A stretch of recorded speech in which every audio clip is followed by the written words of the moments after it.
I think that everybody had to know that this was coming. At least the previous ownership should not be surprised that Elon Musk did exactly what he said he was going to. Maybe they're not used to people being earnest about things. Well, they seemed just very flippant about the whole thing. Like when he was talking extremely about purchasing the about company. it. It's you have to he's gonna find all this out. Yeah, all that.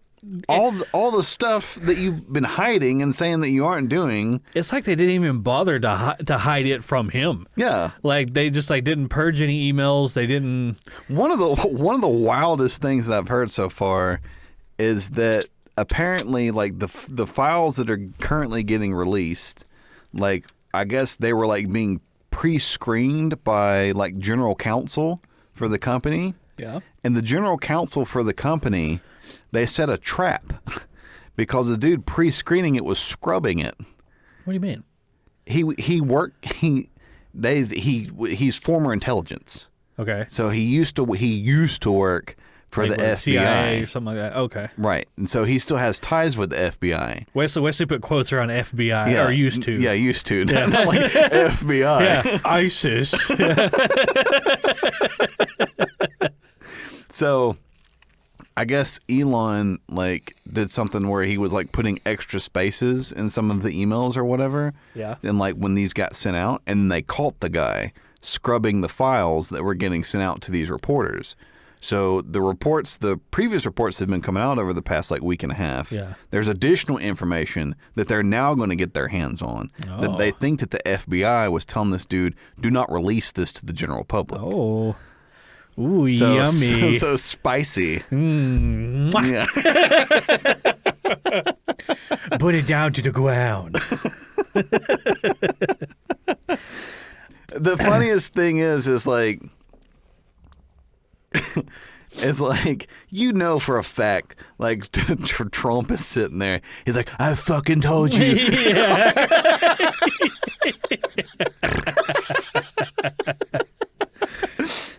I knew it all along. Yeah, well, I mean, when the first thread happened, of the Twitter files as they're calling it, I was kind of reading through it, and a lot of it was very technical. Yeah. So I didn't quite understand a whole bunch of it, but then I kind of got the layman version of it, and essentially what was happening, it was during the was it during the 2016 presidential race? Yeah. And the 2020. Yep. People from both sides, the presidency, who of course was Donald Trump at the time, and then Joe Biden's campaign, were paying Twitter to silence some things from circulating, right? Correct, and keep some things from reaching the general public. Right. They were essentially sticking a filter on a lot of this information. They were making certain hashtags not searchable, right? Yeah, and then sometimes they were deboosting posts. Yeah. Right. And the founder of Twitter told Congress to their faces that he wasn't doing that. Right. And then they totally fucking were, as has recently come to light. And so, isn't that a crime? Yeah. Yes, absolutely. To lie in court. I think it's called perjury.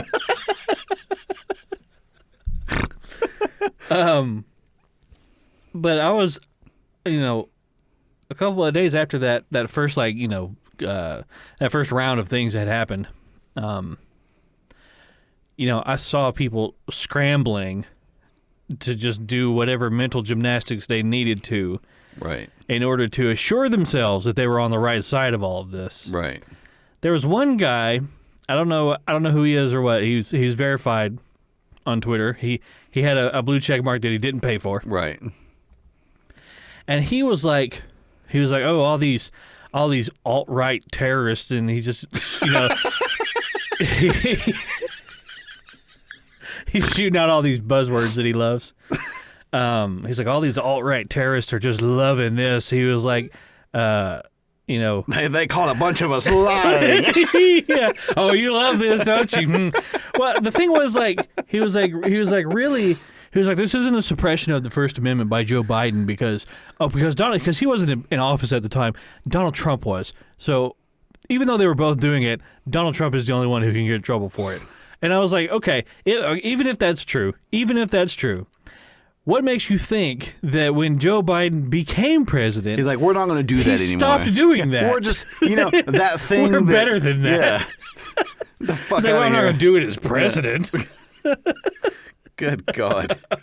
Another one of the crazy things that I heard was apparently, I guess, that they were having like daily meetings, like the higher ups in the company were having like daily meetings with the FBI and like heads of like intelligence to like discuss. Like I don't know how to better suppress things, what things need to be suppressed. Bringing ISIS back and giving the Taliban a Twitter account. Yeah, ISIS had a Twitter account. What the fuck are you doing? Yeah, what the fuck? Yeah, like we're gonna kick Donald Trump off of Twitter because he's mean. Yeah, because he makes mean tweets. I saw ISIS shoot a 4K slow-mo video of them blowing a dude's head off with a shotgun. Yeah. That's pretty mean. That was a mean thing to do to that man. That's a mean thing to do.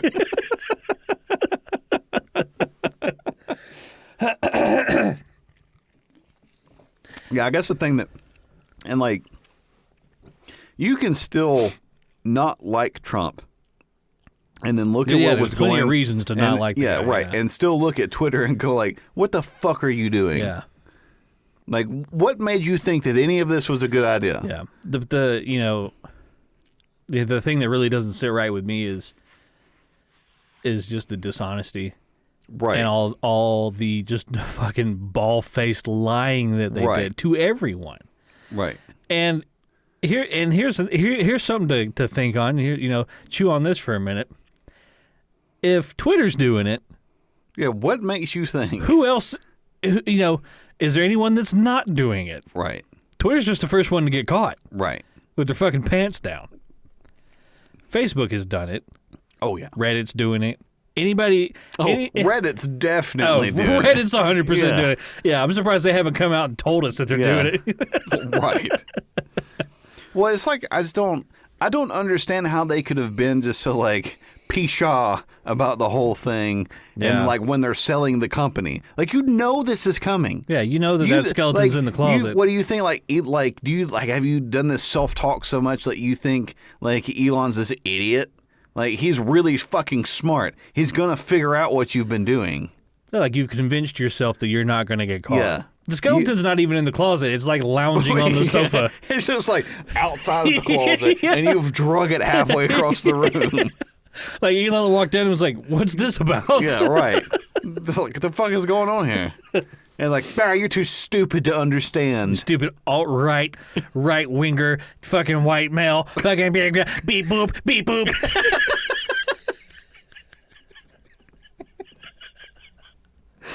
Well, it's accessing insult database. You are a terrorist. Bigot. I am fat and beautiful. I don't understand. Like, I don't understand how you can let one person just melt your fucking mind like that. I don't get it. Like, I don't like him. I didn't vote for him. Yeah. It's like, I voted third party both times because I thought that the choices were fucking shit. I'm like, I'm not voting for either one of these assholes.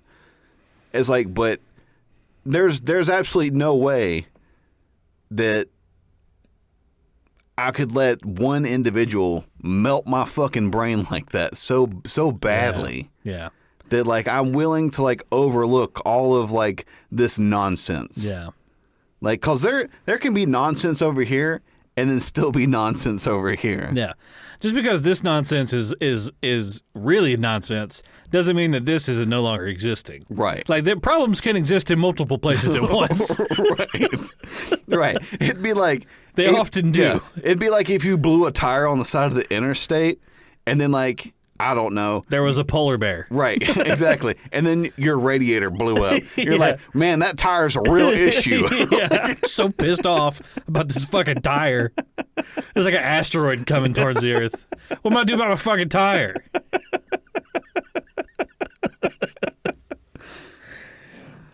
Yeah, it's just kind of it is wild to like watch the whole thing because, like you said, like some of the mental gymnastics that's going on right now for some of these people. That's been the most interesting part about it to me because I was not surprised to learn that all this was going on. No, I was like, yeah, of course. Yeah, I was duh. Like, were there people who genuinely thought that this wasn't happening? The most interesting part about the whole thing to me is watching everyone, how they're reacting to it. Right. Because if your reaction isn't, yeah, of course, then I don't trust you. Right. You like, how can you not know that that's happening? Yeah, if you were surprised by this, right, then I judge you. People just had this, like, I don't know, it sounds... It was like everybody was like, oh, they had access to my DMs? It's like, yeah, of course they do. Well, where do you think that is housed? Yeah. On their servers. Exactly. It's just not just in your phone. Yeah. It's like not everything's located locally on your phone. I just don't get the tribalism behind it and just the need to be like the need to just, you know, to find some kind of validation, even if it's like semantics, right? You know what I mean? Like in the face of all of this, right? Like you can't. Will there never be a point? Nothing can be said or that can come out for you to say, okay, you know what, I was wrong. Right. Just if I'm wrong about something, I'll admit it. And yeah, I hate doing that. Right. But it's not a fun thing to do. I don't want to exist in like this quasi state of like me fucking with my own head to convince myself that I'm right no matter what. I just I think back like as a kid and I don't ever really remember it being this bad. And well, I mean, when we were kids, we were more concerned with like, you know, what's Mario doing? Yeah, but even like I remember being in high school and I remember like having discussions with people about like politics and everything. Like that was around the time that like I was sort of like getting off of like the Republican thing because like kids Bush was doing such a shit job. Kids were like in debate club and stuff like that around that age. You know, yeah, it's definitely different because you see the way kids act about politics now. Right. It's fucking insane. It's insanity. Right. It's like you've been alive since breakfast. Yeah. Like I don't want your opinion on any of this. And I don't know if it's because the world is in such a precarious state with, you know, just the way things are going. Yeah, they're not going well. They're not going super great. Like we're running out of a lot of stuff. Yeah. And everybody's economy is not very good. Right. And there's a big war going on. And people have, you know, they have no idea who they are or what they believe. Right. It's, you know, it's kind of scary, you know, to look at the state of the world. Right. It definitely wasn't like this when we were growing up. It wasn't like this 5 fucking years ago, okay? Things have changed a lot. Yeah, things are getting worse exponentially. Yeah. Like, I don't remember what the world was like before COVID. Right. Because when COVID came along, it just kind of changed everything. It just walked into the room with its cock out, and nobody's been able to take their eyes off of it. Right. We've just kind of been like, fuck, that's still here? Yeah. There was a lot that came to light when COVID happened. Yeah. You started to see the truth behind a lot of institutions and a lot of, prolific people. Right. And even your family and your neighbors, the way they felt about, how strongly they felt about, vaccines or quarantining or masks. Like I've heard some people say just the most out of pocket, off the cuff, wild fucking things because they had to wear a mask to go into Walmart. Right. You can take it off when you get in your car. Yes, there are people who wear them in the car. I don't know what that's about. But you don't have to. I mean, it's like it was such a, you know, it was the ultimate like litmus test of whether or not this current group of humans on this planet can pull together to accomplish something. Right. And we can't. Well, you know, I think a lot of it was just like, I think that had our institutions been more clear with us from the beginning, like if they had came out and like, look, this is a brand new virus, we don't really know much about it. Instead of trying to like pretend to have the answers. Yeah, instead of being like, oh, if we do this way, then it will go. It'll go away. If they just come out and be like, we don't, it's going to take a while. Yeah. Like we don't know what this is. We don't know what this is. Yeah, we don't have a vaccine. We don't have a vaccine for it. We think at this moment in time, like I remember when Fauci was like, don't wear a mask, don't wear one, and everybody's like, oh, okay, well I guess we don't have to wear a mask. Yeah. And then like 3 or 4 days later, he's like, wait, put the mask on. Put the mask on. What are you fucking doing? Everyone's like, ah! And then you had people like wearing jugs on their head and shit. People going fucking hazmat suits into Kroger, buying up all the toilet paper. Yeah, what a wild fucking time. What was with the toilet paper? The first 2 months. I still don't get the toilet paper. Yeah, I just remember being like, all the toilet paper's gone. I was like, why did everybody buy up the toilet paper for respiratory disease? Like, you're gonna like sneeze so hard you're just gonna like shit your pants like every 30 seconds. You know, thankfully, we never had a situation where we ran out of toilet paper. We had just happened to buy like a package of roll or whatever it is before all that disappeared, and that carried us through until toilet paper reappeared. That's like the only time in my life I've been like, all right, like 3 squares, and then we wipe. Yeah. This is 1 ply. Yeah, I think just a lot of, if they would have been more like clear with it, like from the beginning, if they would have just been like as we learn more, we will let you know more. But as of right now, this is the information that we have. It's probably going to change. Like if they would have just said that, and everybody been like, okay, I think it would be different today than it currently is. I think a little bit of honesty goes a real long way. Yeah, especially absolutely. from people who are in like positions of authority and power, authority, right? Because almost everybody, you know, who had more than they think that like if they don't constantly have the answer all the time, then that veil comes down, right? You know, then you know, a lot of politicians got caught, you know, telling the public one thing and then making trades on the stock market that really reflected the other thing. And wouldn't you know it, they made a bunch of money. Yeah, imagine that a lot of them did that. A lot of them happened to make a bunch of money. I think all of them did that. I think they did. I don't think there was one that didn't do that. Right. On both sides of the aisle. Yeah, on both sides. Yeah, anybody who wore a suit and tie to work did it. Right. I don't care if you run a funeral home, you did it too.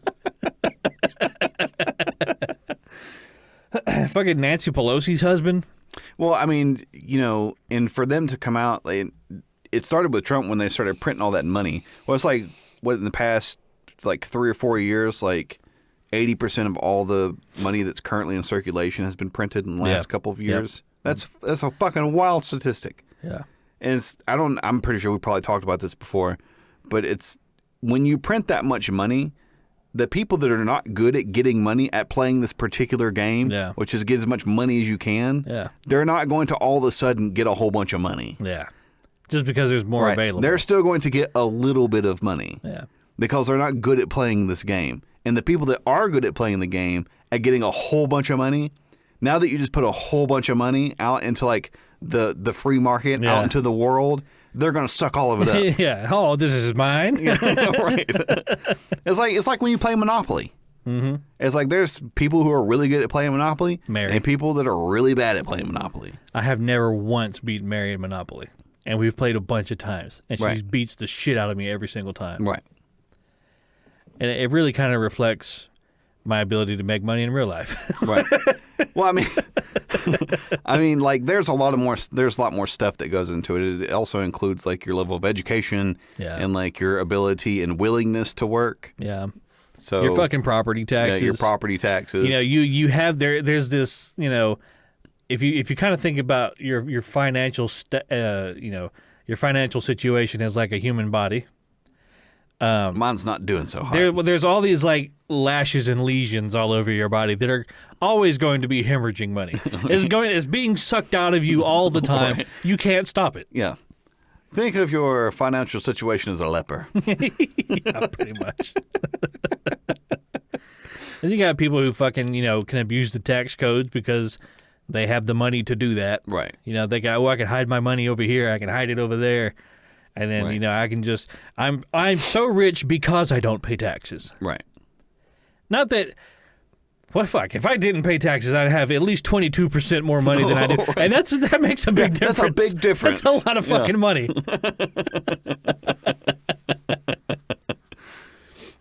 We were looking at the tax brackets the other day, but like what the cutoff point is, like to move up to the next one. And I think, you know, I don't remember what the exact dollar amounts are, but they recently got lowered. They lowered the tax brackets? Yeah, so like the amount that would put you into the next bracket. Yeah. That amount got lowered. Like the dollar amount got lowered. Oh, so they're fucking everybody. Well, I remember it being a net positive for us. So it must have been the other direction. So they raised the ceiling. Yeah, in order to get into the next tax bracket, you now have to make more money. Okay. So it worked out for us. I thought they were going to be like, hey, we're going to lower this tax bracket and we're going to fuck you even more. I can go deeper. Oh, does somebody don't have enough money to pay the mortgage? Oh, too bad. I guess you're fully reliant on us now, huh? We're going to send the police to shoot you.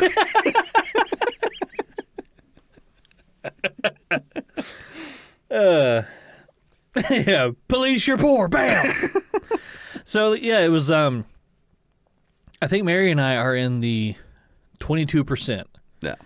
And I think that's where a lot of people are. I think that's where most people Most people are in that because tax like the married filing jointly is like, I think the cutoff like into like the $250. And then into the next one's like $250. It's a lot of money. But then that jumps up to even then it jumps up to 24%. Right. But the one below us, it's like 12%. Right.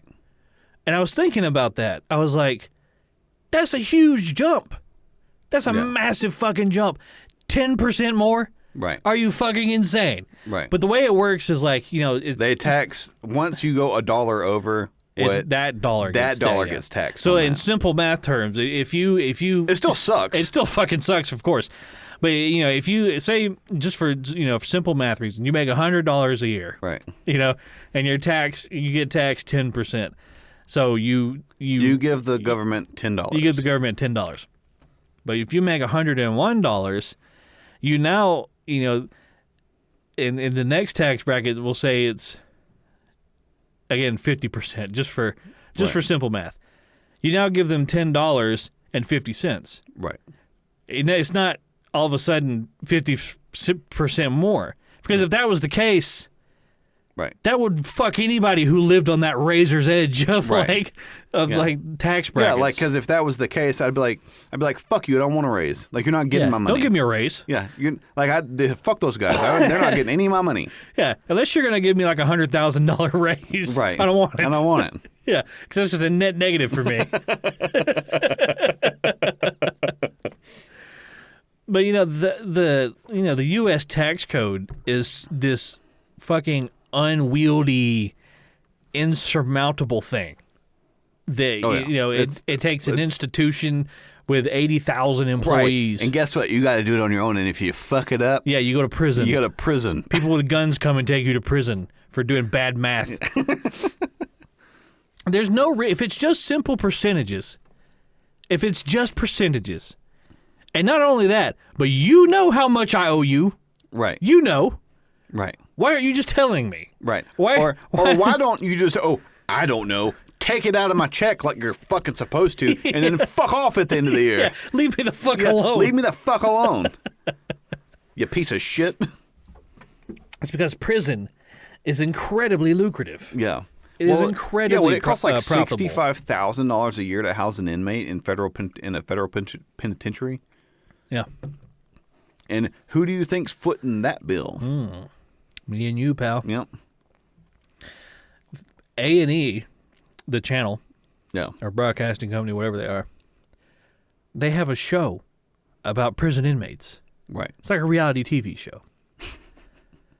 That is What fucking timeline are we living in? that is something that like 1980s America would have written like a dystopian sci-fi like movie about. Right. The people like sitting there watching people in prisons. Yeah. And the people going to see that movie would be like, that's insane. Could you imagine if we actually did that? Right. Well, here we are. Here's A&E. Right. And it's wildly popular and people love it. Right. Well, it's sort of like what's the movie? Idiocracy. Yeah. Like that's Yeah. essentially that's what we're living in. That's exactly what it is. You know, Mike Judge was the one who he directed Yep. that. And I think he was spot on about a lot of stuff. Oh, yeah. You know, I can't really speak to like the... Because I listened to the Joe Rogan episode that he did. Oh, yeah? And he was like, I don't like that I was right about all this stuff. He's like, I really wish that I wouldn't have been. He nailed it. Every single aspect. Like, from, like, everything being advertised all the time. There's ads on everything. Like, all the characters in that movie are wearing these clothes. They're just plastered with ads for things. Like, from their head to their toe. It's just like Hardee's and Mountain Dew. It's just... that's exactly what it is. And, like, you know, the medical system is just, like, dumbed down. Oh, yeah. You know? They couldn't figure out like what makes the crops grow, and like anybody who was smart, they just called him, you know, they called him a f*** and like tried to kill him. They all what? Do you remember when at the beginning of that movie when he crashes into Frito's apartment and he's sitting there on that huge chair? This just got like a drink spout coming out of it and a toilet seat in the bottom, and he's watching that TV that's got like 9 different things going on. And he was watching, what was it, Ow My Balls? They just kicked that dude in the balls over and over. Oh, God. One of my favorite parts of that movie was the masturbation channel. But masturbation just meant people cutting steak with their feet. And so he was watching it, and the guy knocked on the door. He goes, "Go away, I'm baiting." I love Mike Judge. Have you seen the new Beavis and Butthead movie?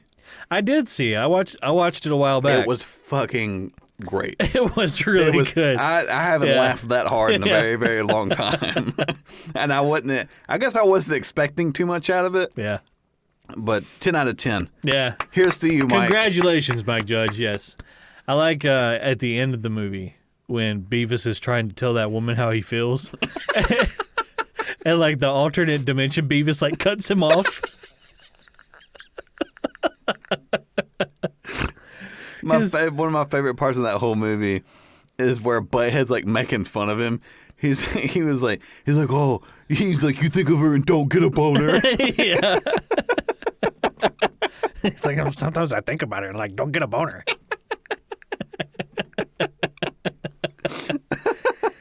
Oh, God. I did like you know how true they stayed to like the what's the word I'm thinking? Not so much the art style, just the overall kind of tone The of feel of like Beavis and Butthead. It felt like a Beavis and Butthead movie. Yeah. Like I could really see and feel like Mike Judge's influence throughout the whole thing. Well, the animation style was still there. They still were very true to the animation style, and even though it was more crisp and clean, like the backgrounds weren't like watercolored anymore. It still looked good. Oh yeah, it looked good from like a technical standpoint. It's still very crude animation. Yeah, because that was the style. But yeah, I think he nailed it. Oh yeah, yeah. With the part where they go to that campus. And they're like talking to him about white privilege, and they crash that cop car. they're like, it's okay, we have white privilege. We can do whatever we want and not get in trouble.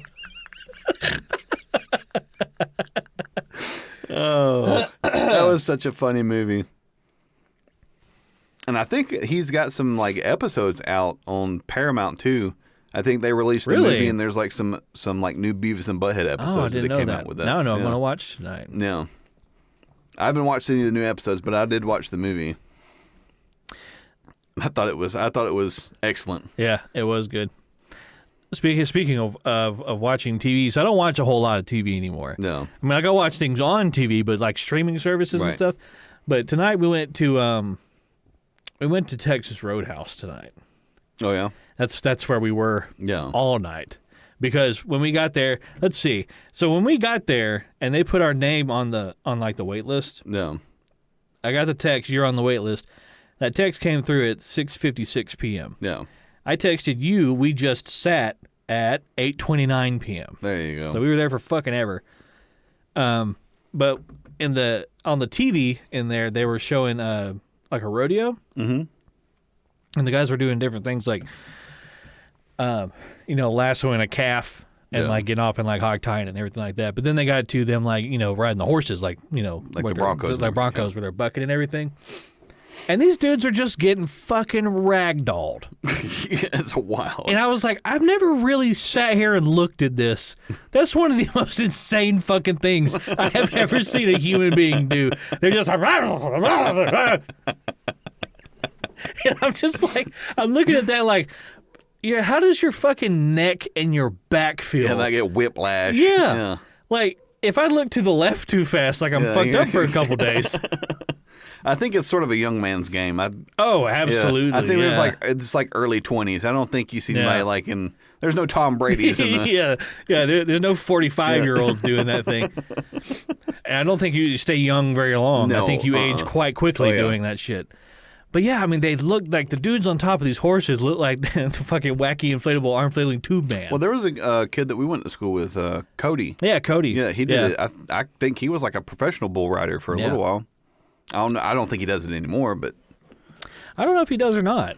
I haven't seen him post anything about it. Cody, on the off chance that you're listening to this, write into the podcast and let us know. Let us know about that. I remember seeing some posts that he had made where I think he'd like won a couple like I guess competitions, tournaments or something like that, and he had won like a big belt buckle and I think maybe like a trophy or something at some point. It's just insane. It just doesn't look... It's a wild lifestyle. Yeah, it doesn't look sustainable. No, you can't wild. go and do that all the time. Like Mary's brother, her older brother, he did it when he was a young man. And did he like work on a ranch? Like, is that how he got involved with it, or? I honestly don't know. But he would ride the bulls. Yeah, that's wild. Yeah, and one time he was doing it, and when the bull's head came up, his head went down. Ugh, no. And he smashed his face into the top of the bull's skull, and he knocked out like all his front teeth, like from here all the way around, from like molar to molar. Oh no! Ooh. Just gone.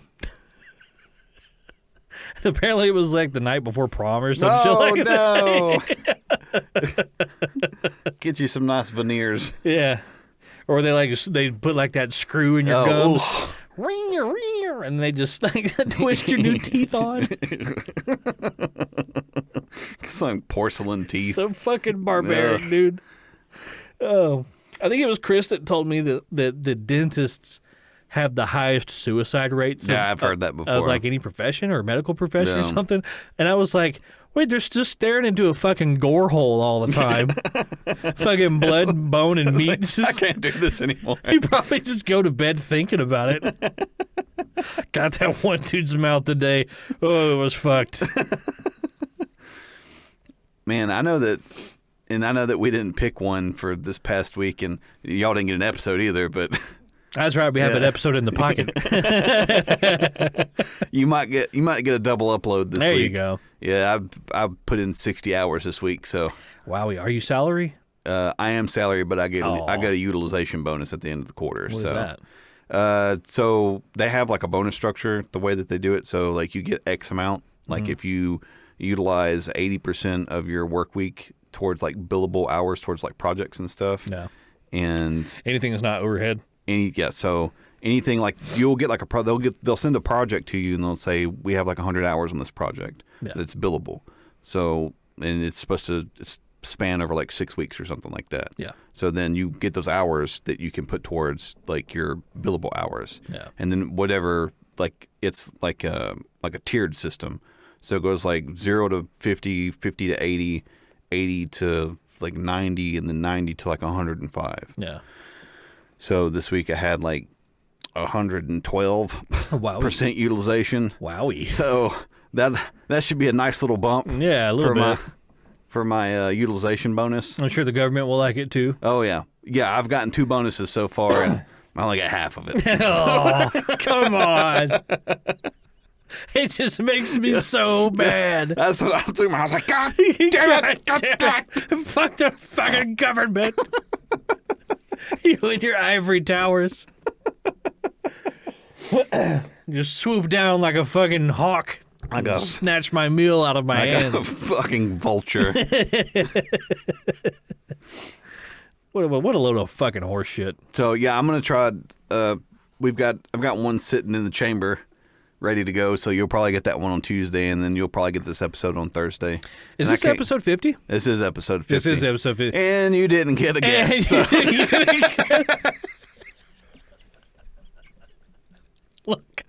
Look, we're doing the best we can. All right, you people know what you're in for when you tune into this fucking show.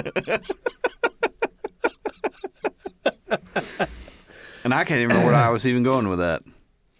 We didn't have a Super Cringe Thursday post, but you were bringing something up. So some of these people I see on these like cringe posts, like in some of the subreddits and some of these Facebook pages, they've got some fucked teeth. I have noticed that. Like, I don't know what's going on with like fuck teeth people and posting cringe content, but they seem to be a majority. Of the personnel. Yeah, I noticed that. I would call it a trend. That cringy TikToks Facebook page. Yeah. There was like a week there where everything that they posted had some fucking meth mouthed idiot and just fucking like right here in the camera. Rambling into the camera. Yeah. Just fucking conscious stream just coming out past all them jagged teeth. Yeah. Oh. I wonder if there were different words before they came past the teeth. And just cut them up in this snowflake. Man, some of their teeth, it looks like a fucking like the rocks sticking up out of the Pacific, like with a lighthouse near it. Yeah. That's how bad they are. It's such an apt description. You're absolutely right. Like they might as well like open their mouth and goes. Yeah, it probably it probably fucking smells that way too. Meth is such a wild drug. Yeah. Like how, like you have to know what's getting ready to happen to you the first time you stick that thing in a light bulb and get ready to smoke it. Is that how you do meth? You smoke it? I would assume. I've heard that's how they do it. I've heard that people inject it too. I think meth is pretty versatile. I think you can kind of. I think it's kind of a jack of all trades. Yeah. As long as you know it's in and around your body. Any mucous membrane, whatever it happens to be. The fucking meth eye drops. This is a suppository. Hey. This is not as bad as, was it Crocodile? Oh, that shit over in Russia. The wildest part about that was the one where they had that lady like laying in that bed. There's like that Russian doctor, and he's got like the thing. he's like whacking her. Her fucking humorous or whatever. Yeah. And she's like screaming. He's like, "Oh, shut up! Shut up! You did this to yourself."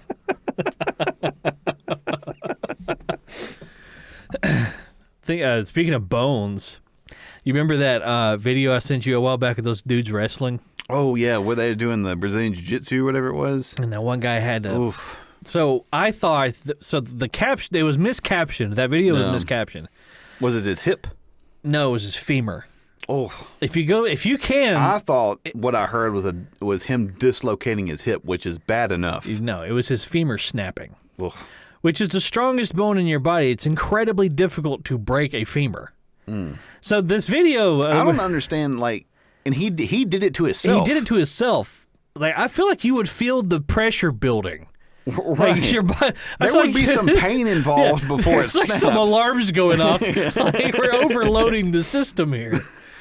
It's this one guy, and he's on his back, and he's got another guy on top of him. But the guy laying on the ground on his back, he's got his left leg thrown up around. Yeah, he's trying to put him in a triangle choke. Yeah, he's got his leg thrown up around the other guy's, like, the back of his neck. So the guy laying on the ground is reaching up with both hands, and he's wrenching down on his own, like, shin bone, Right. trying to put pressure on this guy's neck.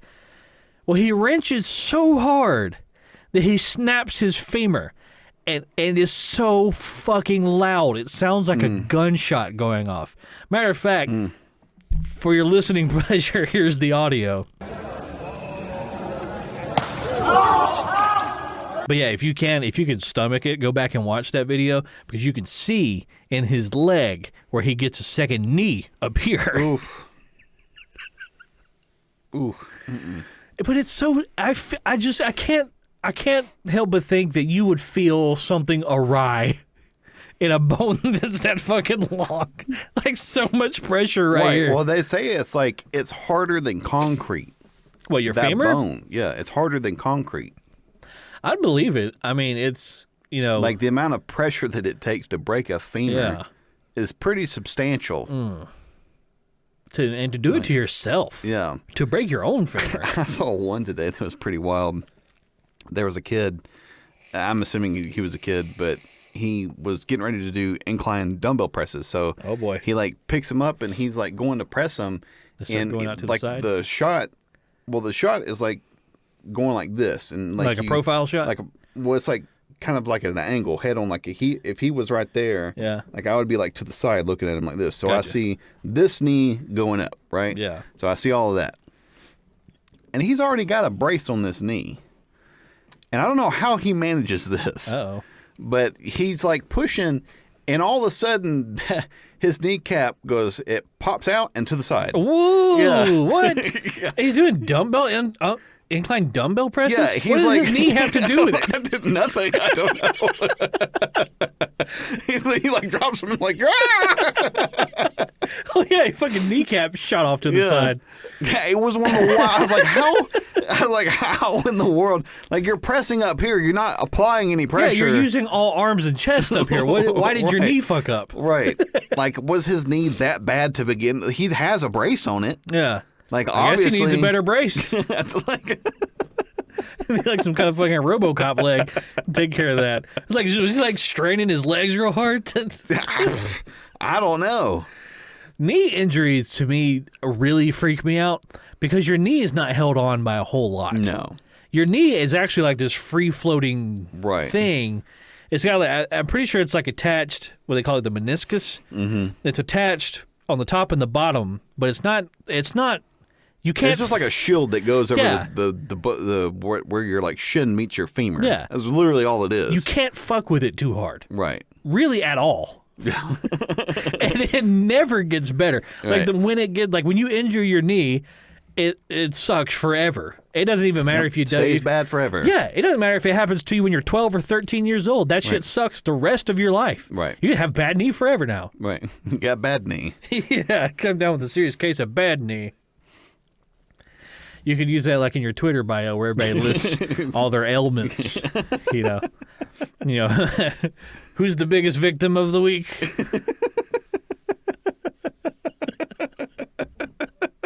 I wish there was no cap on like Twitter bios. I would just list everything that it could possibly be like I'd have down like all the way down to shit like I've got a boo boo on every finger. It's just like I've got a hangnail. Yeah, that's like another thing that's pretty wild is like how people really base like their self-value on like their ailments or like things that are wrong with them. Yeah. Like when did this happen? I saw I saw somebody who kind of put it put it in a good way the other day. They said people are trying to outfail one another. Right. And that's very true. That's exactly what it seems like. Right. You know, I mean, it's one thing if you're like, if you have something that an adversity that you overcame, like you were born without any feet. Right. And then you lived a normal life, whatever, it didn't hold you back. You ever see that fucking people go to the gym and have prosthetic limbs? Yeah. And they're in great shape. Right. It's like, what fucking excuse do I have? Fucking chiseled. Yeah. So something like that, is whatever. But if all you ever did was sit on the couch and eat ding-dongs and drink whole milk, right? And now you're 500 pounds, I'm supposed to think you're some kind of warrior? Your fucking heart's fighting hard. Right. That's about it. Pumping that quick-creep blood through your veins. It's like we were talking about. It's like you never see like anybody that's like sitting on the couch that weighs like 600 pounds, like all these apples around them. It's like I don't know where it all went so wrong. I can't stop myself.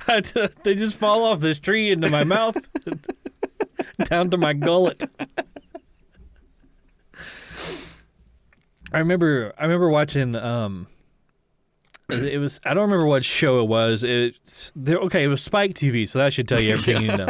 There was a lot of shows back then that were like these like, pseudo medical shows or whatever, like, you think like, 1,000 Ways to Die. Right.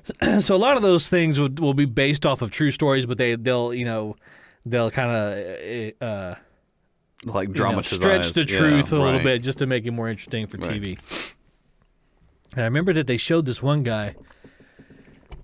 Now, at the time, this was years before like my 600-pound life where that shit became reality. Right. But they were talking about this one dude who was so fucking fat that he was like eating a ham sandwich and a piece of ham or lunch meat or something fell under his titty, and then it like got lost in a roll and it started to rot, and then he had maggots in his like fat roll and they were burrowing under his skin. Do you remember this? Well, somebody that, and I'm, how do I say this? Do you know somebody that this happened to? I know that there are people that this happens to. Happens. Yes. This is a common thing. Somebody has seen these type of people. Oh, ooh. If you know the person that I am talking about. Is it somebody that I know? Yes. Okay. Like somebody that we both know that has told me. Say their name and I'll bleep it. Oh, duh. Yeah. Okay. Or yeah. it was like there was like maggots. Oh my God. So it's really happening to people. It happens to people. Like how? I don't know. I don't know how you could let it get that far. That's at what point do you go, what the fuck am I doing? I'm being eaten alive by bugs. Now's the time to go to the gym, I think. I'm literally becoming food. I've eaten so much food. You are what you eat, I suppose. It's like, yeah, I know eventually that worms are going to eat me, but I would rather it not be while I'm still here. I'm still alive, yeah. While I'm still using this meat sack. Yeah, that's a long way to go. It's a long way to go from being overweight to whatever that is. Yeah. I know it sounds bad, but that's not really even like a person anymore. No. Like, I don't know what that is. It's like a fucking brood mother.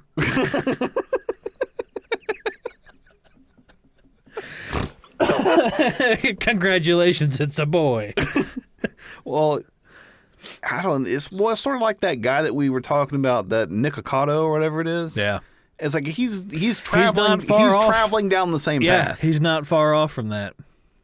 He's doing it on purpose, though. Right. His express purpose. That is wild to me. Yeah. It's wild. I don't know if he is a character or not, or if that's genuinely him. Because I think that it might be genuine because of what he used to be like. Right. I find it hard to believe like that young man that, I saw the videos of him as a young man playing the violin and being healthy and stuff, that guy placed his greed over the health of his own body. Right. And then decided to turn into what he is. Right. But what he is now is just such a mental illness. It's such a fucking clown. Right. It's you're watching somebody descend into madness. Yeah. Quickly. It's what you're watching. Spiraling. Right. And then everybody else is sitting there on their phone just like looking at it. Yeah. Looking into the abyss. Watching him sob. Yeah. And eat KFC. Yeah. It's like, oh, I'm watching the mental illness. Then you just go to bed. Yep, and then you go to bed. At least it's not me. I think that's the mentality, right? That's the overarching mentality for all of humanity. At least I'm not that guy. At least I'm not that. As long as I'm not that, I'm okay. And then it's like, brought to you by Toyotathon. Yeah. Like mental illness brought to you by Happy Honda Days. Yeah. I mean, I'm kind of guilty of that too. It's like, Yeah, we all are. I'll get down on myself sometimes and kind of, oh, I suck. I'm, this, that, and the other. I think everybody's guilty of that. But, there are things about me that I need to change. I'm aware that I need to change those things. But then I'll see like somebody who worked a lot worse off than me, and I'm like, you know what? I'm not doing so bad. I still got a couple miles down this road I can go.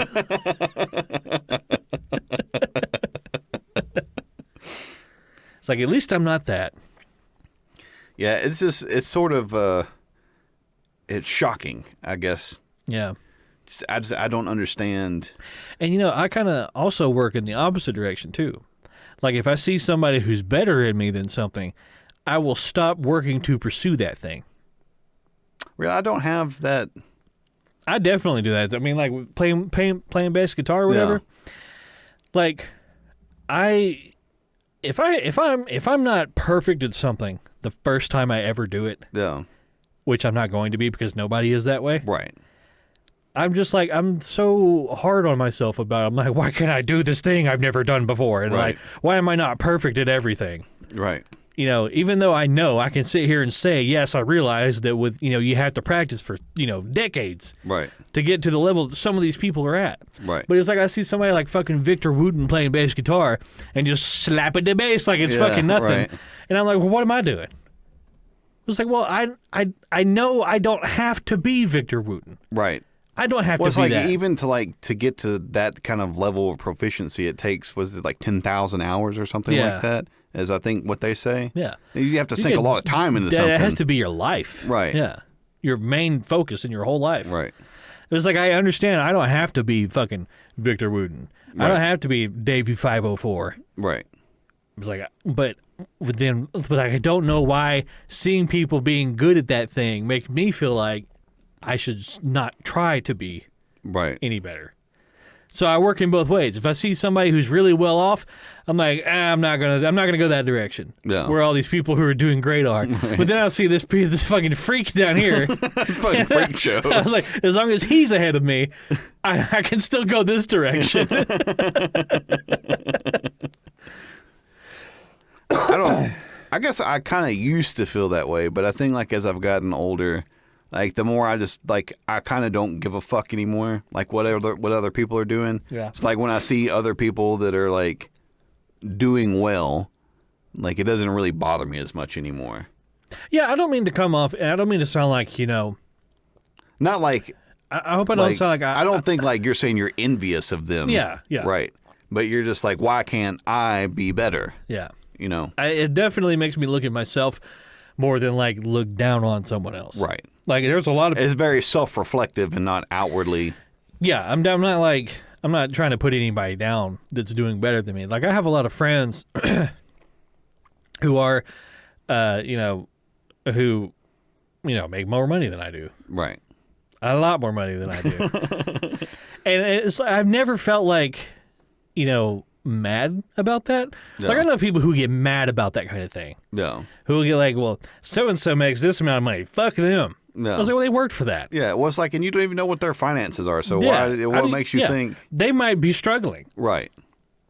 So I mean, like I'm proud of my friends that do very well. You've put in a lot of hard work. I'm glad that you are where you are. Yeah. So, but yeah, I know people who get mad at people for succeeding. I don't get mad at people. There's a lot of people like that. I don't get mad at people for succeeding. I kind of get down on myself for not having. Because I'm not right. Yeah. Right. Yeah. I think. I mean, I get like that sometimes too. I think. I would say that, especially too, cause like this past year, like having started like running, like actually like. Yeah. Rather than like I'm gonna go for like a run and I go for one run and then like months later I was like I should probably go for another run. Yeah. like actively like 4 to 5 times a week going on runs, it's like it's taking a long time. Yeah. I'm not progressing as quickly as I would like to. Well, you're also 32. I'm also 33 years old. 33 years old. Right, and I started at like 300 pounds. Yeah. You were at 300 pounds? I was like at There's I was no like way. 298. That's when I weighed myself like back in April. Yeah. Because I got this new job and I was working from home. So I was like, let's see how much I weigh so I kind of know where I need to go.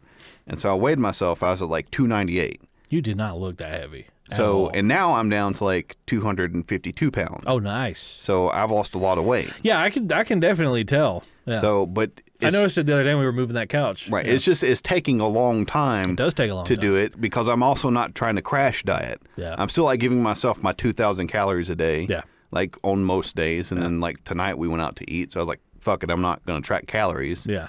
So you don't want to deprive yourself. Exactly. It's like I'm playing the long game here. Yeah, exactly. Right. So if I only lose like 3 to 4 pounds in a month, like I'm still making progress. Yeah. But it's just going to take a longer period of time to do it. Right. And plus that, and you're kind of like setting yourself up for like you're putting new pathways in or like new habits.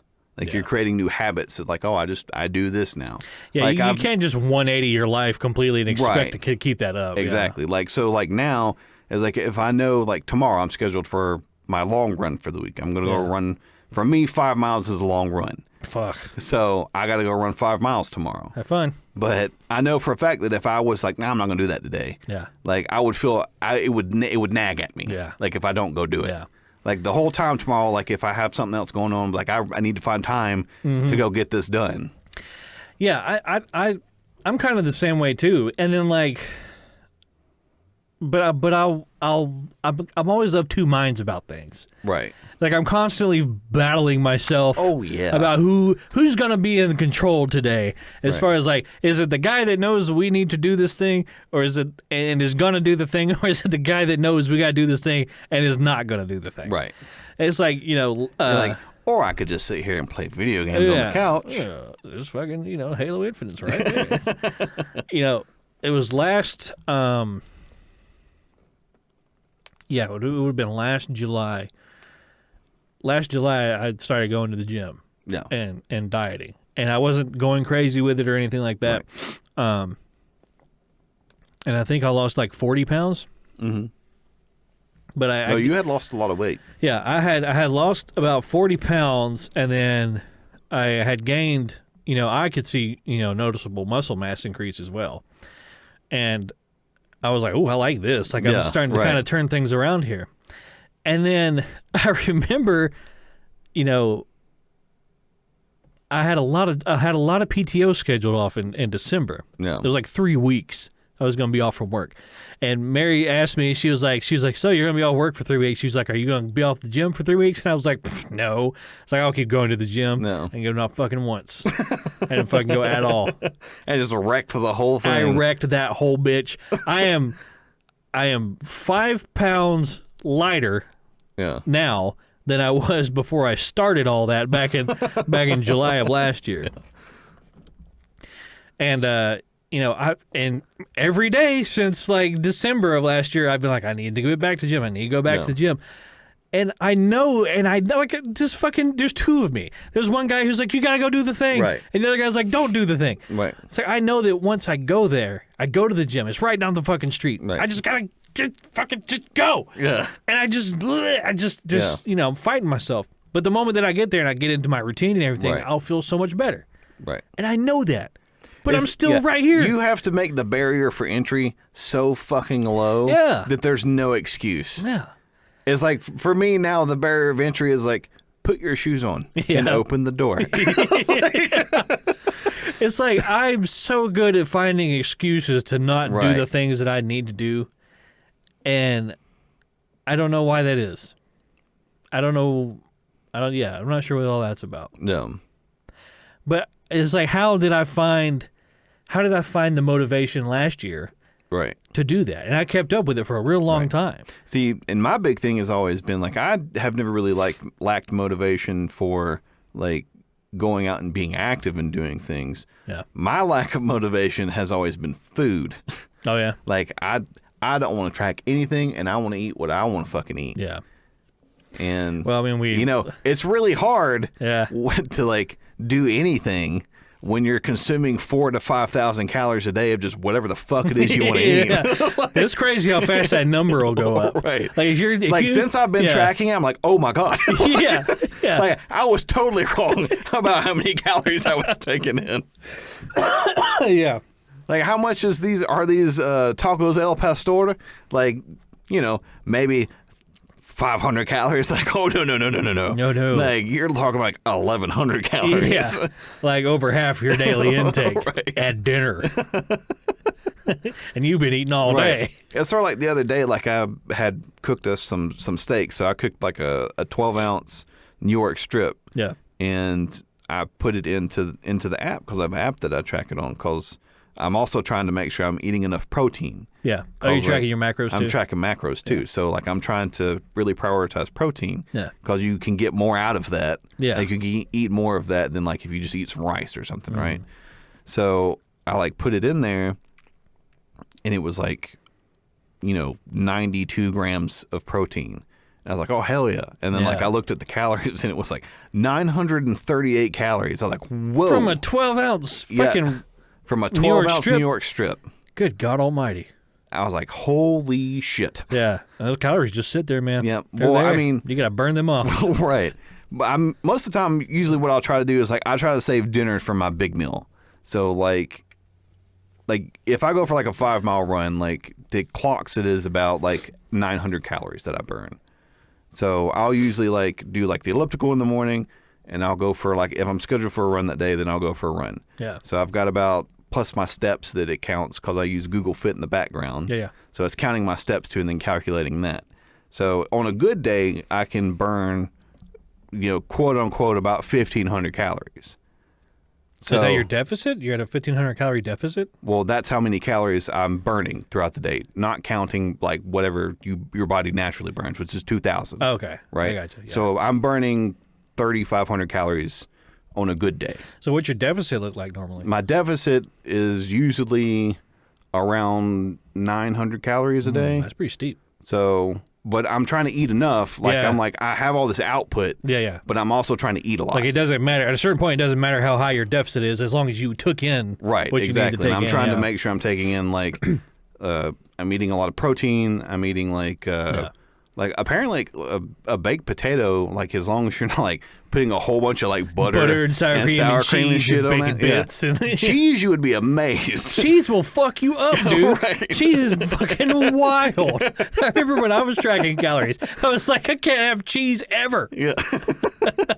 Because I was like, oh, I'll just put like, because I've really until like recently, like I have never measured anything. I was like, oh, that's enough. Like I just some more eyeball it. Yeah. And now I'm like, like a quarter cup of cheese, that's like 150 calories for some fucking Laura Lynn shredded cheddar cheese to go on my baked potato. I was like, I'm not doing that. And a Kraft single is like 180 calories. Right. And that shit's made out of plastic. Or it's like fucking peanut butter. Oh, peanut butter's like is wild. Peanut butter How is many like calories are in 1% peanut peanut, butter? 99% fat. Yeah, it's like 1% nut in that motherfucker.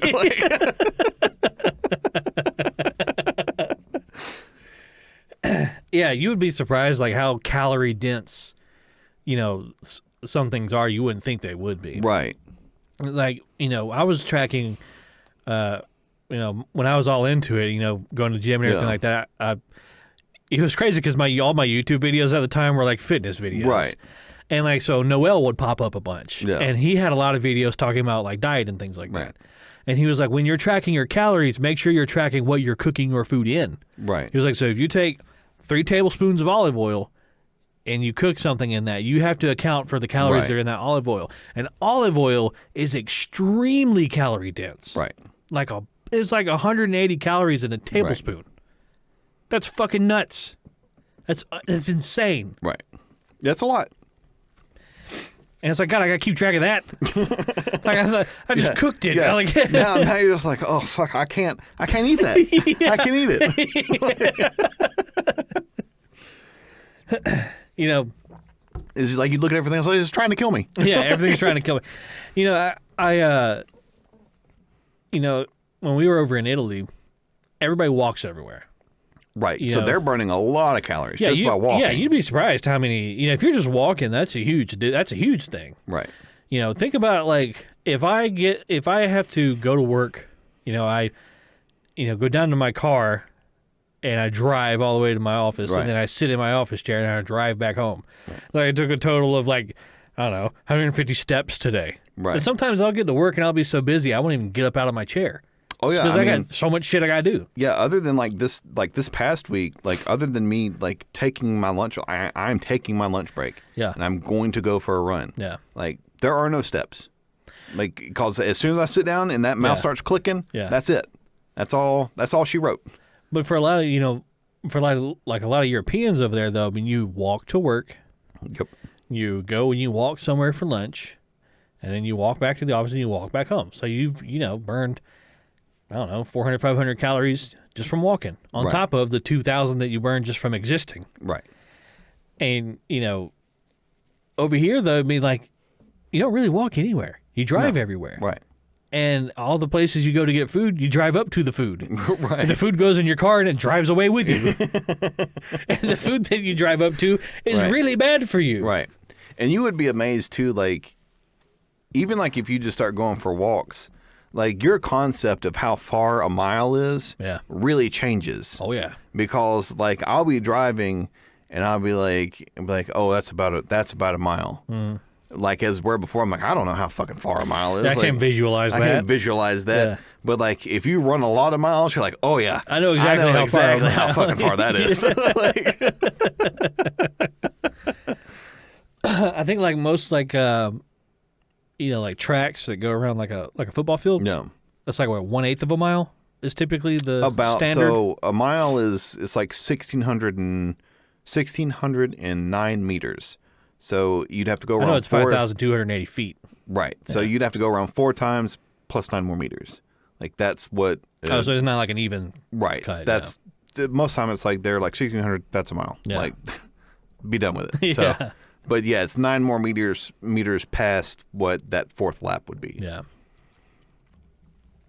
And the wild thing about that is like, I think the world record is like 3 minutes and like 42 seconds. For what? Running a mile? For running a mile. 3 minutes? Like 3 minutes and a couple like 40-something seconds. And it might be lower than that. That's crazy. So that's 20 miles an hour. I mean, yeah, you were essentially running less than 1 minute around the track. Yeah. That's a dead fucking sprint. Yeah, that's fucking moving. That's a dead sprint for 1 mile. Yeah, so 1 mile in 3 minutes. Say 1 mile in 3 minutes. So 10 miles, 30 minutes. Yep. 20 miles, 60 minutes. So 20 miles an hour. Yeah. Just fucking hauling. Just hauling ass. No, thanks. I can't do that. No. I hope that nothing ever happens where I have to run to save my life. For that long. I'll turn around and try to fight whatever it is.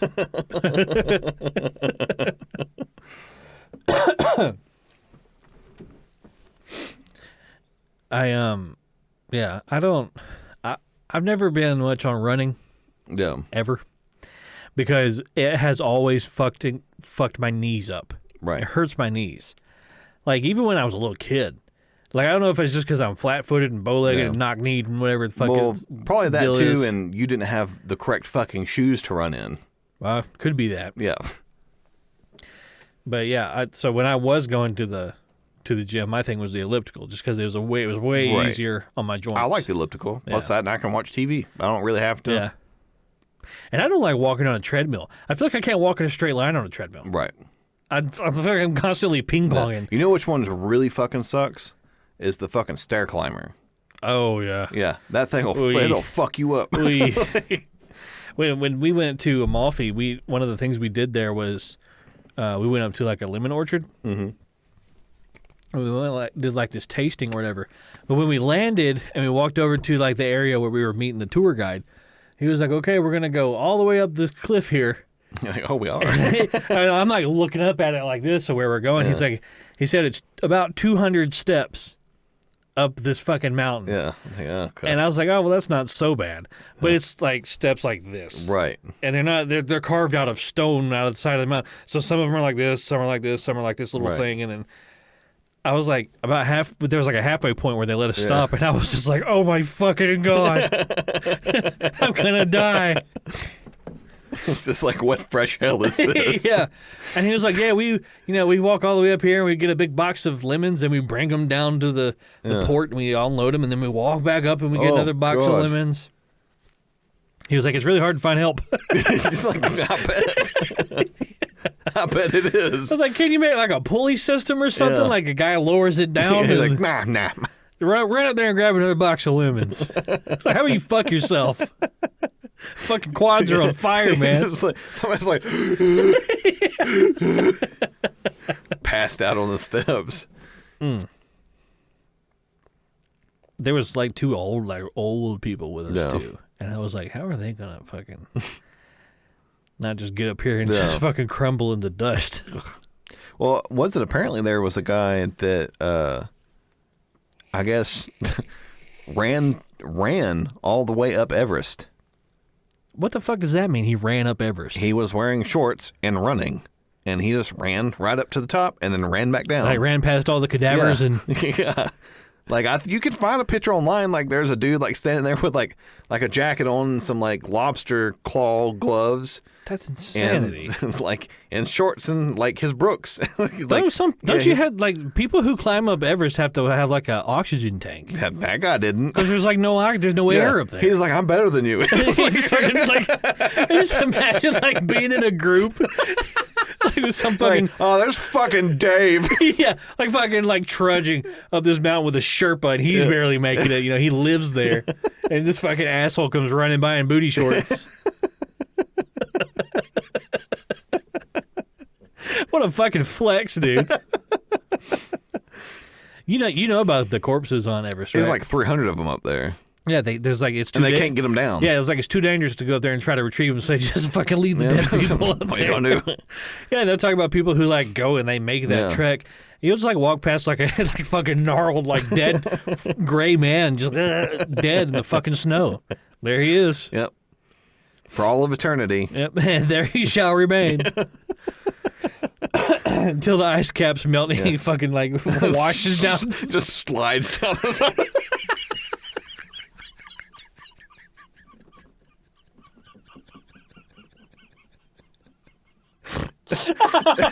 This got the fucking stinking. This slid down the side of this mountain. Hell, by the time that happens, it'll probably just be nothing but fucking rocks anyway. Yeah. Imagine him just like sliding. Yeah, disintegrate going down the side of this mountain. Just imagine him like sliding into somebody's carport. Like up next to the Coke cans on the floor. Oh god.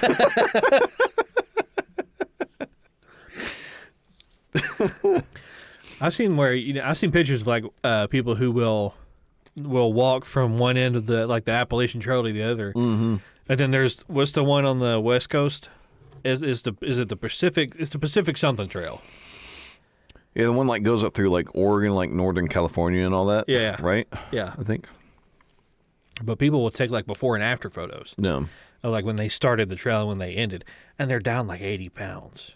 That's a lot of walking. Well, yeah, because you're just walking for 3 months straight and eating nothing but Cliff Bars. Right. And drinking river water. Yeah. Well, the funniest thing about like Cliff Bars is I remember when they first came out, and everybody's like, "Oh, these are so healthy," and like people were eating all these Cliff Bars, like that's like 450 calories. Yeah, and a lot of sugar. Yeah, and a lot of sugar. Like it's made for like people who are super active and outside. It's like a meal replacement. Yeah, and everybody's like, they'd like eat lunch, like I'm gonna have a Cliff Bar. Yeah, just kind of. Yeah, what nobody fucking had any idea. Like what's healthy and what isn't. And they started putting the thing in green bags, and now nobody knows at all. Right. Like, oh, these Cheetos are oven baked. They're good for me. Well, somebody actually said something one time that made a whole lot of sense.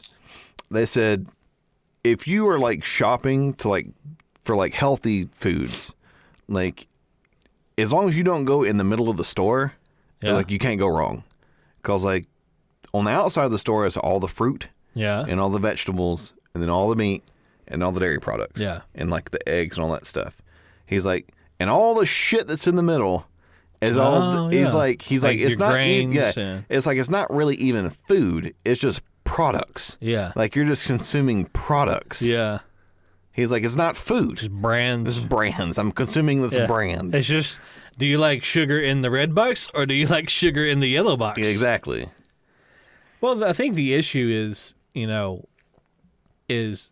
shelf life, right? Right. So a lot of, what's in our food is things that are there to artificially make the food last longer and look better. So, like, our bread, like white bread is bleached. Right. And they put a fuckload of sugar in the white bread so that it lasts longer. Right. Because we love a good deal, right? And we love... Right. And let me tell you something. There is nothing quite like an after Thanksgiving turkey sandwich on white bread. Yeah, on this white, spongy bread. Yep. It is delicious.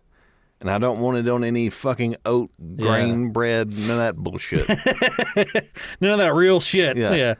Made out of wheat. Like, the fuck is wheat? It's like, if I'm going to have bread, like, I want the good shit. I don't want this shitty bread. Well, I mean, even like your produce, like, so like your apples that you get, there's like a wax coating on all that shit. Right. But it's not really done. It's not really done with any nefarious. Right. There's not like somebody like wringing their hands. Yeah. Like he's spraying them in the back. Yeah. Like, there's not like, people have this idea that food is being made in like this evil, twirling. Yeah. There's like evil laboratory up on a stormy hill. Some like fat guy with a top hat on. It's like, no, they're just trying to make sure that this shit, makes it all the way from its farm across the other side of the country to your fucking store onto your your counter at home where it'll rot because you won't eat it anyway. Right, because you're gonna go eat those Oreos. Yeah. So every time I get like produce of any kind, like corn or kale or whatever it happens to be, I wash that stuff like crazy. Because, they're spritzing it with water in the store for whatever reason. Right. But, there's those stupid little kids that are coming by and crunching the leaves on the lettuce. Like my daughter. Yeah, or like I did when I was a kid. Exactly. So, I mean... she'll just, like, start grabbing. I'm like, what are you doing? Like, I'm guilty of that. I touch things. Get your hands off all the produce. Like, there's, like, somebody looking at you. What are you doing? It drives Mary insane. Because I'm always touching things. Like, whenever we go anywhere, like, if we're standing in line and there's just, like, something on, like, a shelf that's, like, eye level, I just, like, grab it and, like, just touch it and poke it. And I don't know why I do that. Like, you've probably, like, seen me sitting here and just kind of, like, adjust things. Yeah. It's like your monkey brain. I don't know what that is, yeah. So Mary got me, like, this, it's like this cube that folds in a lot of different directions. Yeah. And it's just, like, it's something to fidget with. To fidget with. Like, I've always got to be fidgeting with something. Like, I'll be sitting, especially like during meetings. Like, I have to be manipulating something with my hands in order to focus. So I might be fucking autistic. I don't know. But it drives Mary crazy. She's like, quit fucking with everything. She's like, just sit still. I'm like, I can't. I can't. I just can't. It is what it is. This is just who I am. I have to be manipulating things. But yeah, because you think, but they'll even take like the produce and they'll stick it in a can to make it last longer, or they'll flash freeze it to make it last longer. Yeah. Like they're doing stuff to try to extend the shelf life of whatever this produce is. Yeah. And I think because it has to go a long way for a long time before it even gets to the store. I think the most success that I've found in like actually eating that shit is like thinking out like ahead, like what are the recipes that I'm going to cook this week? Yeah. And then like planning, be like Wednesday we're going to make this and then we'll have leftovers for a day. Yeah. And then the next like Friday we'll cook this and then we'll have leftovers for a day. And it's like, I know for this recipe, I am going to cook the asparagus with this recipe. I do the exact same thing. As a matter of fact, in my phone, I have notes and I list out Sunday through Friday, because usually on Saturdays we'll eat out. And Sunday and through Friday, I'll have like Sunday we're going to eat this, Tuesday or Monday we eat that, blah blah blah, and I'll list out all the things we're going to have with it. Right. And then underneath that, I'll compile the grocery list, and then go in the kitchen and look for the things we already have. Because I can't tell you how many times I've bought butter and we already had fucking butter. Or, onion powder. I have like 4 things of onion powder in my cabinet. Because every time I go, I'm like, I don't know if I have any. I'll just grab one. The most success I found with that is like buying the real big containers of it. So we have like all this paprika at the house. Oh, yeah. Like I never cooked with paprika, so I don't know when this is ever going to get used. It's hard to figure out what you're going to cook every week. Well, I mean, I have my go-tos. Like, I do too. I have some stuff. I'm like, this is easy. It tastes really good. I don't want to burn out on that stuff. Right. But then you want to have like things that are simple, like hamburger helper. Yeah. Which is just, your processed. Yeah, processed bullshit. Processed bullshit. like even if it said processed bullshit on the front of the box, I'd probably still grab it. Right. Like it's simple, it's easy. Well, I mean, if you think about like if you were just to cook with like fruits, veggies, meat, and dairy products, like you can only concoct those in so many ways to get it to kind of work. Yeah. Like you're gonna have to kind of have like throw in something. You're gonna have to have like a staple. Like I eat this. Like this is what I eat every week. Like for me, it's red meat. That's like I eat a lot of red meat. Yeah. Like it's either like skirt steak. Like I cook a lot of marinated skirt steak, and once every 2 weeks I'll try to buy some regular steaks, and we'll eat regular steaks. We don't eat a ton of red meat. We usually keep our meat pretty lean. So if we eat like fish, and then we eat a lot of chicken breast. Right. And if anything that requires ground beef, we'll usually do ground turkey instead. But it's just I don't know. It's really expensive to cook. Like you wouldn't think it would be. No. And it shouldn't be. No. But like everything is so fucking expensive. Like nowadays it costs just as much to go to the store and buy groceries to cook dinner for 2 people for 5 weeks as it would to just go fucking eat out anywhere every night. Oh, and then you get fucked because you go and buy all those groceries, and then you don't cook any of them, and then you go out to eat anyway. Yeah, and then they sit in your fucking fridge and rot. And chicken is like, if you buy raw chicken at the store, it's only good in your fridge for 3 days. I refuse. I won't do it. I buy frozen chicken breast. Yeah. Just because like it goes in the freezer, and then when we want to eat them, I throw it out the night before and thaw it out. Yeah. I'm trying to get better about that. Like I'll put stuff in the freezer to now. If I'm gonna cook like chicken parm, like I will go get the chicken breast. Yeah. But like if it's just like going in like a soup or something like that, I don't give a fuck about that. Yeah. I don't. Yeah. I'll put things in the freezer, and like my mind is just so fucked that like I will never think to set it out to thaw. Right. And I'm like, well, I was going to cook this tonight, but it looks like we're having pizza. So. And pizza's really good. So, what do you want from me? Can't argue with that. Yeah. Because your brain goes, do you really want to do that, or do you really want pizza? It's that fucking guy who tells me to stay home from the gym and sit on the couch and order a pizza. Why does he win every time? Fuck that guy. Fuck that guy. I hate that guy. I am that guy, though. So. Yeah. I'm more that guy than the other guy. Before we get out of here, I want to talk about what happened at the Video Game Awards. Oh, yeah. So, the Video Game Awards were this past Friday, I think it was. Yeah, it must have been Friday.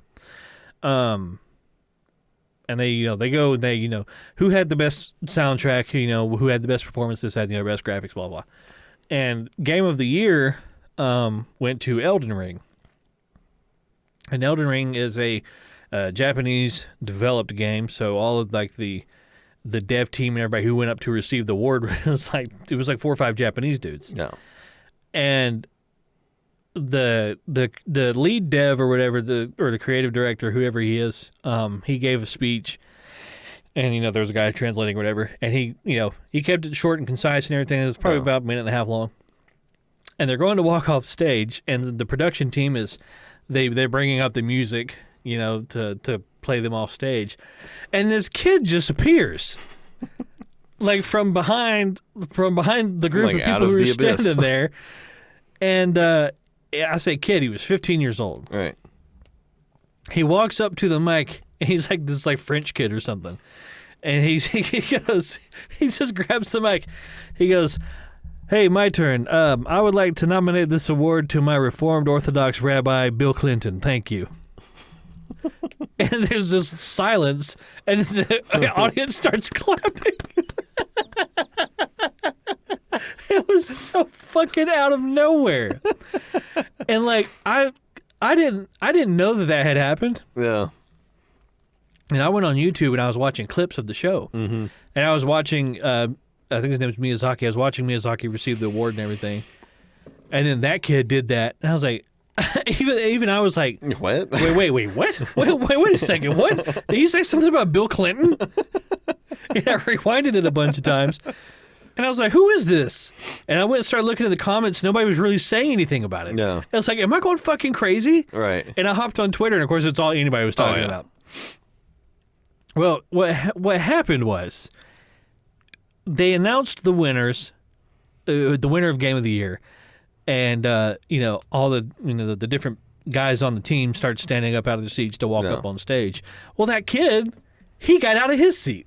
And he just walked up on stage with them.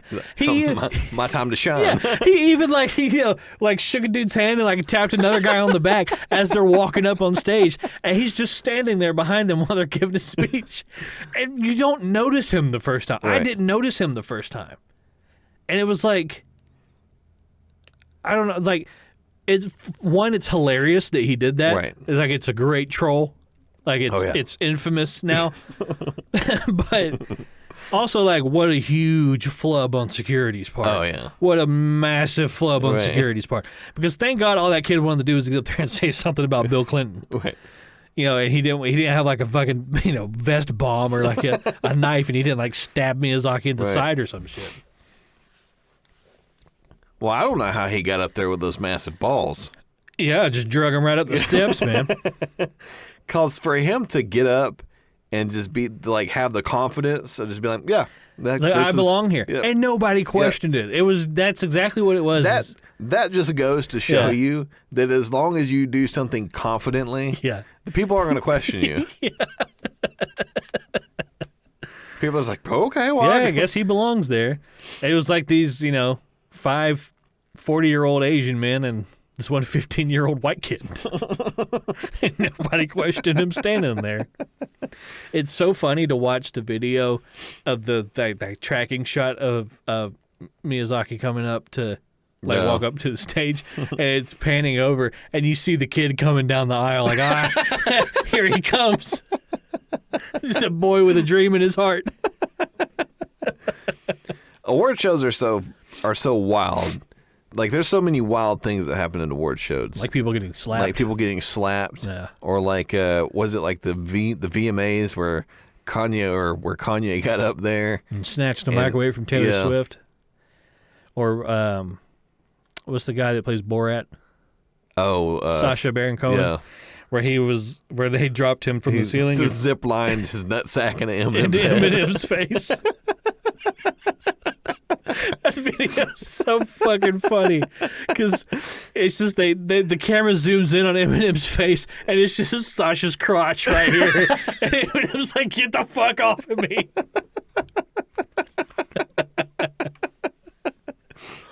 It's I don't think there's ever been an award show where somebody didn't fuck with it in some capacity. Oh yeah.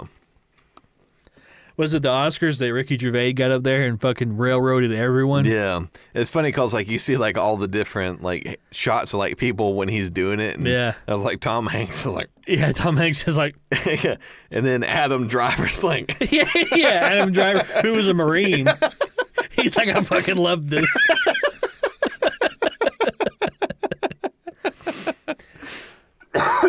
Yeah, that was a wild one. That was legendary. Yeah, because he just went off on everybody. On everybody, yeah. And he did it in such a way that, What are they gonna say? yeah, they didn't even really realize that he was, he was stabbed him in the fucking, not even in the back, it's just in the gut in front of him. Stabbed him in the front. Looking him in the eyes, stabbing him in the fucking lower stomach. And he was so funny. Oh yeah. Yeah, that set that he did was just spot on. Yeah. Fantastic. Yeah. It was really cathartic too. Oh yeah. Like for like, the little guy. Oh yeah.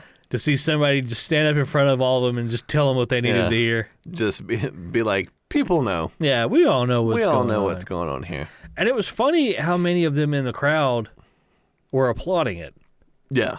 Like, yeah, we know, of course, so we know that we know. We know that you know. Right. We don't care. We might as well be living on a different fucking planet. Right. Well, the wildest thing is, like, it certainly feels like today that, like, the veil has been lifted and the secret has been exposed.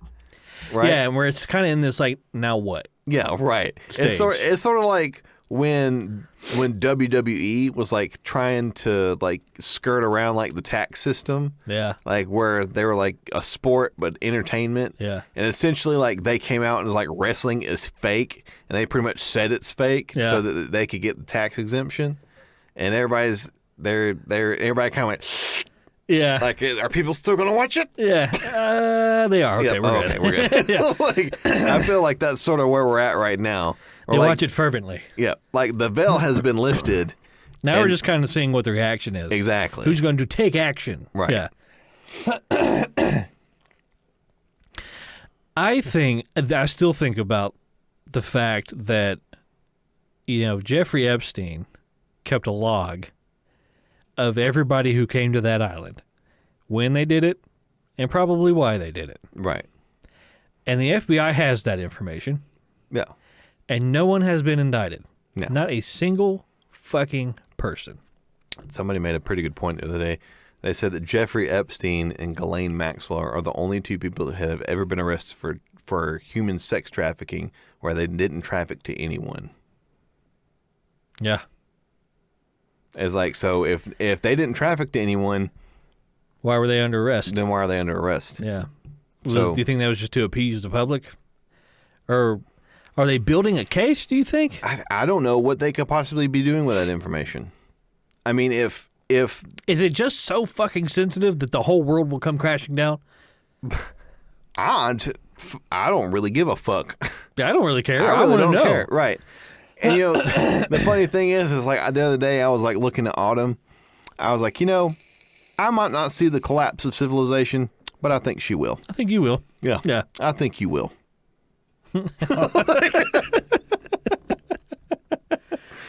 Well, I mean, it's a cycle that repeats. Right. Every civilization that has ever come before us came before us. Right. And none of them last forever. None of them last forever. The Roman Empire lasted 1,000 years and still collapsed. Right. We're at 250, so we're a quarter of the way there. So think about that. 1,000 years. Yep. That's, 11, 12 generations of people? And then it collapsed. And then they had to do a new thing. They had to start over from scratch. And I wonder, too, because, like, it's a cycle that repeats. So maybe it's that with the advent of technology, everything gets exponentially faster. It like outpaces our ability to... Right. So maybe the cycle is repeating quicker than what we had initially anticipated or what we thought was going to happen. Yeah. Right. Because nobody could have expected back in 2000 that we would be at the point that we are now. Yeah. Yeah. A mere 22 years later. Right. Yeah. Like nobody would like look at a newborn child and be like, boy, in 2022, this is going to be rough. It's going to be real bad. It's going to be real bad. Because back in 2000, you had dial-up internet, and then if you stayed up late enough, you could get to see some Girls Gone Wild on the TV. Yeah, you could see it phase in for a moment there. And right. I think I saw a boob. Yeah, exactly. And then they had like the blind date show there. Yeah. Or they would be like, they'd like pan away. Yeah. It's like they was fucking in that hot tub.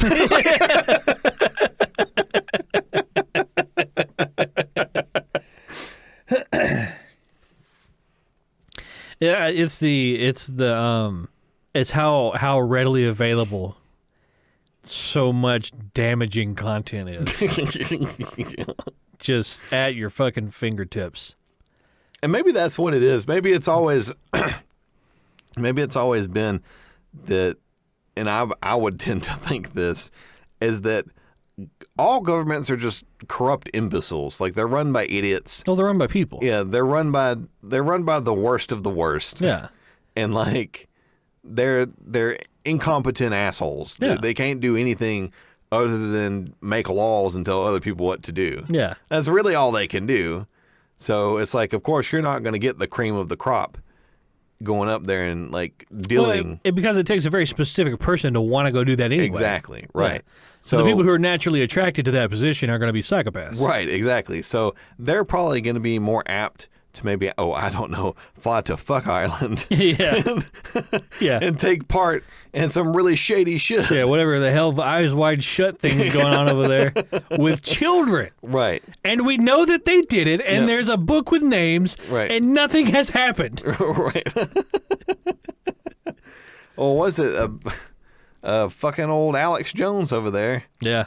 Once again, was to he was like trying to tell everybody what was going on. Turns out I was right. Yeah, it turns out I was right again. Yeah, he was right about the putting chemicals in the water and turning the frogs gay. He was right about that. How many times does Alex Jones have to be proven right? And you know what's fucked up? Here's what's so fucked up is that he was right so many times about so many insane things that, of course, he would think that the sky is the limit on the kind of crackpot shit he could come up with. Oh, yeah. If he just keeps proving, if every time he turns around, yeah, the crazy shit that's coming out of his mouth ends up being true, yeah, it's like... He's going to think he's right about everything. Right. He's going to start thinking he's like a prophet or something. Right. And then it's going to be way worse. It's not... Number one, his mental health is probably not good to begin with. Yeah.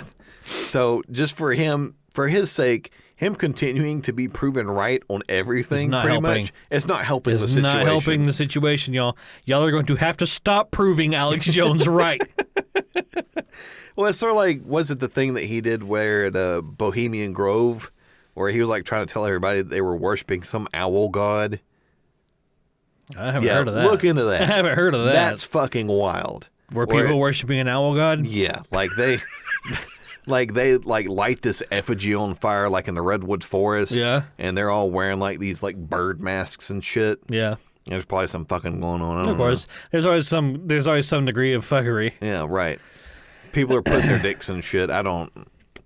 There's no telling what all is involved with some of that shit.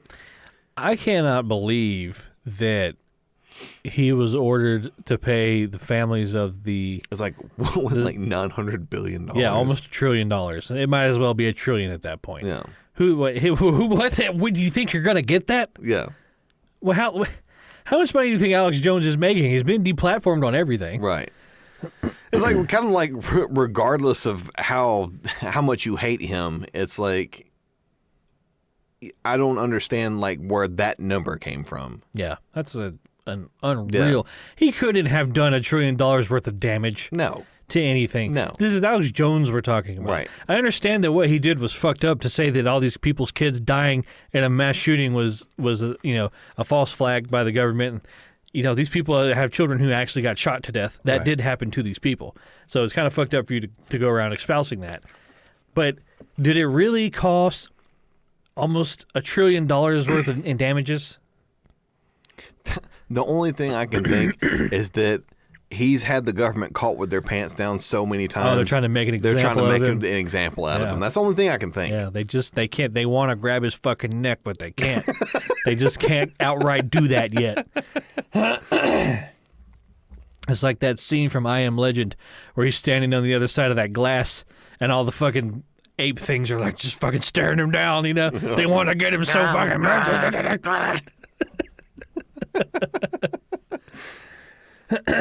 They better be careful. He'll take some of that caveman supplement and shoot his fucking blood pressure up through the roof. Turn beet red. Beet fucking red. It's fucking sodium pill. What a wild time to be alive. Yeah. It's everything's on fire, but Yep. Everything's on fire, but there's some funny stuff happening. at least it's interesting to watch. Right. I'm a bit disappointed. I didn't think we'd get here this quickly, but It happened so fast. yeah. It happened real fast. Y'all ruined it for my daughter. Thanks, I appreciate it. What do you think was the catalyst? I think social media was. You think so? Yeah, I would agree with that. I think I would social agree with media that. was. I think if social media had not been a thing, I don't think we'd be where we are currently. Yeah. I think, but because social media, the way that it started, because when it first started out, people had no clue what this was. They didn't know what to do with it. Right. I remember we've probably talked about. I think we've talked about this before. It's like nobody knew how to use Facebook. Yeah. You get on the thing and be like I'd see like old Facebook posts come up from like 2007 where it's like Wesley is having a good day. Yeah. It's like nobody knew what they were doing. Yeah. They were just using this thing. Yeah. And you like we said, like you had to go to the computer room. Mm-hmm. Like you had to go to the room in your house with the computer to log on, to go to this website Yeah. to say this.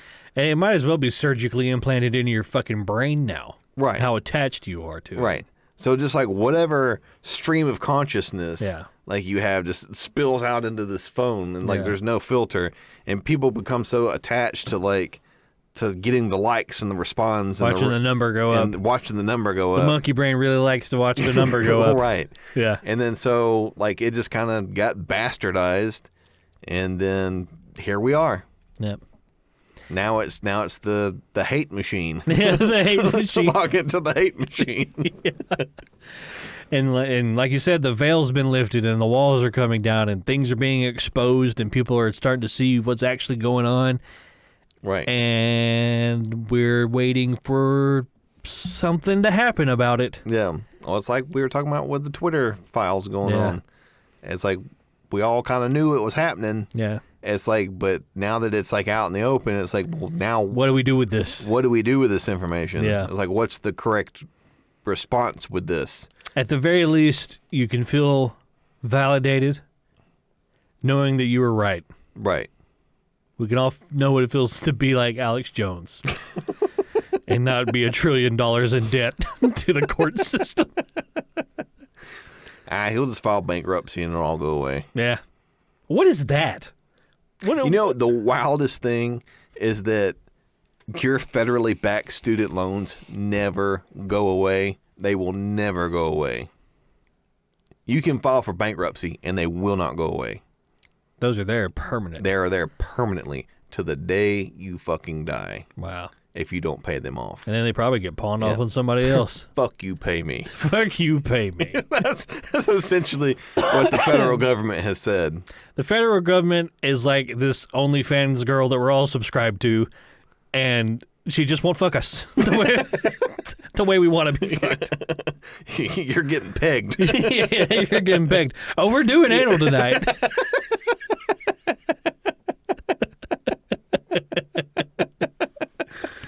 Oh, man. She's doing that, and then fucking, Ukraine and the rest of them on the side. Yeah. At least we get to watch. Yep. Sending them all your money. Yeah. What a fucking wild ride it's been. Well, hopefully it's over soon. Yeah. I think it might be. Well, I think that's about all we got time for today, everybody. This was a very cynical episode. But, what do you do? It is what it is. We're all seeing it for what it is nowadays. Again, we're sorry for missing last week's upload and not having a Super Cringe Thursday, but you've been busy at work, and our personal schedules have just been kind of fucky. Been kind of wild. Well, it is the holiday season. It is the holiday season, so we got a lot of that going on too. So excuses. Yeah. Well. But so right quick, I want to say thank you again to everybody for getting us up to 3,000 downloads. We're here at 50 episodes. Sorry there wasn't a guest, but you just got us again. he just but you keep tuning in, so yeah, we're gonna be here. But I do want to have another guest soon. Yeah, I do. So too. we'll try and get somebody else in on the podcast. But yeah, thanks again for all the continued support. If you guys want to have any questions or comments or concerns, make sure you send us an email at thiccboipodcast@gmail.com. You can also message us on Facebook, which actually we're probably most likely to respond on Facebook messages. You can also follow us on Twitter. We're there as well. If you guys want any stickers, make sure you let us know. And we can get some of those stickers to you absolutely free. If we said anything that upset you or anything we were flat out wrong about, make sure you let us know. And we'll read out the correction here at the end of the podcast for a new segment we have called I'm Sorry. Right. I think that's about all I've got. Do you have anything you'd like to say? Nope. Just be on the lookout for this past episode. Yeah, be on the lookout for that episode you're supposed to get. And this current episode. I'm going to try to get at least one of them out this week. You might get two this week. You might get a double release. You might get a double release this week. Or since I don't think you're going to be here next week. Right, I'll be gone next week. So we might keep one keep one in the pocket. Keep one in the pocket, and then we'll just do a late release on the next one. That way, you don't have to go too long without. So, but yeah, just again, thank you so much for all the continued support. We're happy to had done this 50 times. 50 times. Yep, 50 times. Wow. And so hopefully here's to 50 more and people keep listening. And 3,000 more downloads. Yeah. We'll be there in about 3 years. So thank you so much, everybody. We do appreciate it. So, all right, everybody, that's the podcast. Thank you and goodbye.